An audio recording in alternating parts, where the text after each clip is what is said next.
El lóbulo frontal es el lóbulo más grande entre todos los lóbulos cerebrales, ocupando un tercio de la cavidad cerebral. Dentro de sus lesiones podemos ver que existen trastornos dentro del control motor. En el córtex motor primario se traduce en parálisis de predominio faciorraquial, déficit motor crural y incoordinación motriz. En el córtex premotor, esto ocurre en el área motriz suplementaria izquierda, produciendo trastornos del lenguaje, causando apraxia ideomotora bilateral y apraxia de la marcha. En el área 6 de Brodmann, los síntomas son trastornos de motricidad compleja, pérdida del automatismo de actos motores complejos y reflejo de prevención, los que ocurren únicamente de manera patológica.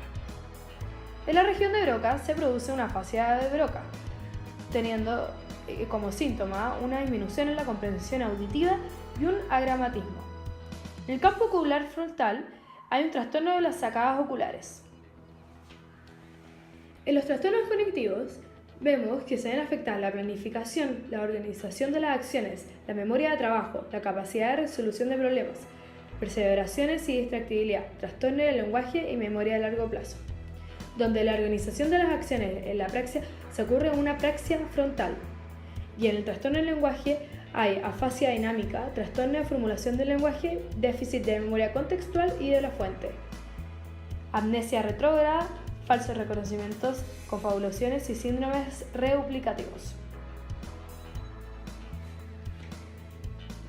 Hay distintos tipos de trastornos del comportamiento. El primero que vemos es el síndrome pseudodepresivo, donde ocurren por lesiones frontales mediales. Y el otro, el síndrome pseudopsicopático, que son lesiones del córtex órbitofrontal.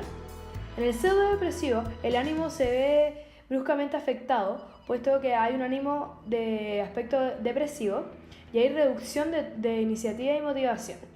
Hay menos actividad motora y la gente está más triste anímicamente. Las lesiones del córtex órbitofrontal, hay una desinhibición importante en el comportamiento. La gente no es capaz de adaptarse a los distintos contextos, teniendo una falta de tacto y empatía. Eso lo conlleva una inestabilidad social. El lóbulo parietal es el encargado del procesamiento de sensaciones y percepciones somáticas.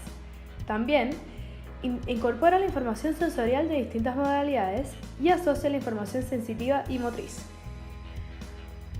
Las lesiones en el córtex parietal anterior se traducen en una pérdida de sensibilidad cortical, donde la asteroagnosis es una dificultad para reconocer objetos puestos en la mano, y la arafestesia es una dificultad para reconocer números escritos en la piel. Luego está la agnosia táctil, que es un trastorno en el reconocimiento táctil de objetos. Está la extinción táctil y negligencia, donde la extinción táctil es donde se perciben estímulos aislados de los dos hemicuerpos, pero al estimular a la vez no persiguen estímulo contralateral. Y en la negligencia el estímulo aislado aplicado al hemicuerpo contralesional no es percibido. Luego, en los trastornos motores se produce una ataxia parietal, donde la persona no es capaz de dirigir la mano adecuadamente y los movimientos lentos al cerrar los ojos y mover los brazos. En el córtex parietal anterior, las lesiones se traducen en desórdenes de la visión, desórdenes de la atención visual, trastornos de control motor, trastornos del esquema corporal y trastornos del lenguaje y del cálculo. El lóbulo temporal, desde el punto de vista estructural y funcional, es la región más heterogénea del cerebro humano. Se encuentra conectado con regiones extratemporales que en conjunto conforman sistemas que intervienen en la percepción auditiva, visual y olfativa, en el lenguaje, en la memoria y en el procesamiento emocional. Por el lado del trastorno del lenguaje se produce una fase de Wernicke. En el afecto, motivación y personalidad hay trastornos emocionales, sexuales y de la personalidad, donde en el trastorno de la personalidad se produce un síndrome de Gestalt-Getwin, donde se produce una hiperreligiosidad, que son una profunda importancia por los actos morales y filosóficos sobre su religión. Luego está el síndrome de Kluger-Bucy, que se puede traducir en actos temerarios por pérdida de ansiedad, trastornos alimenticios, conductas agresivas sexuales, etc. Luego están los trastornos de memoria, donde se produce deterioro de la memoria a largo plazo y episódica, defecto en el reconocimiento del material no verbal y complejo, dificultad para recordar melodías y ritmos, dificultad para aprender historias con ítems emocionales, dificultad en el aprendizaje y retención de material verbal, dificultad para recordar caras, características visuales y localización de objetos, incapacidad para asignar valor afectivo a los estímulos, pérdida de significación de palabras y una pérdida de la capacidad de reconocer objetos y su función. El trastorno en la percepción visual se produce porque hay dificultad en la interpretación de material visual complejo, dificultad para reconocer lo anómalo de la imagen y dificultad para percibir señales sociales sutiles. También hay una dificultad para identificar figuras abstractas superpuestas y dificultad para reconocer y recordar caras. El trastorno en la percepción auditiva se produce sordera cortical y agnosia auditiva. Y en el trastorno del olfato se produce una dificultad para identificar olores familiares y recordar y diferenciar olores no familiares.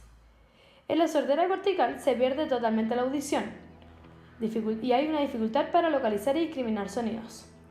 En la agnosia auditiva hay una sordera verbal pura y la agnosia auditiva no verbal, que significa una complicación en la percepción de los sonidos, y la amusia, que es la agnosia de la música.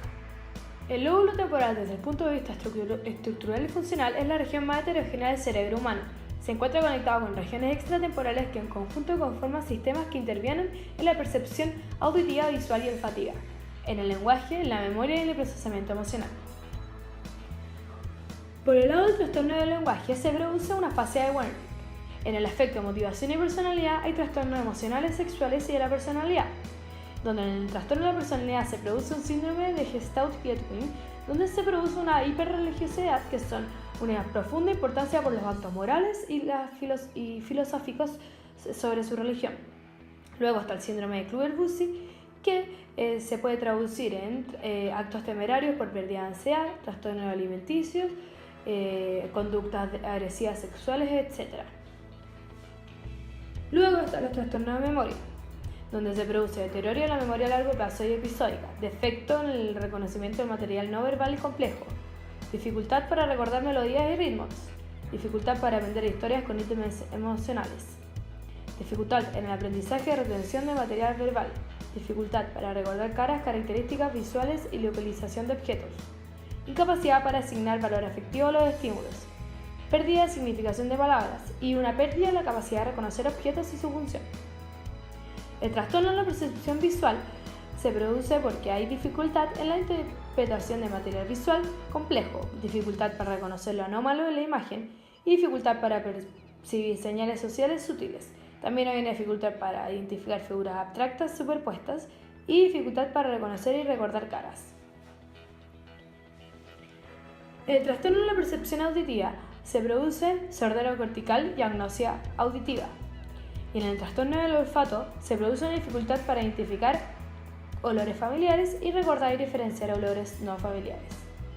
En la sordera cortical se pierde totalmente la audición y hay una dificultad para localizar y discriminar sonidos. En la agnosia auditiva hay una sordera verbal pura y la agnosia auditiva no verbal, que significa una complicación en la percepción de los sonidos, y la amusia, que es la agnosia de la música.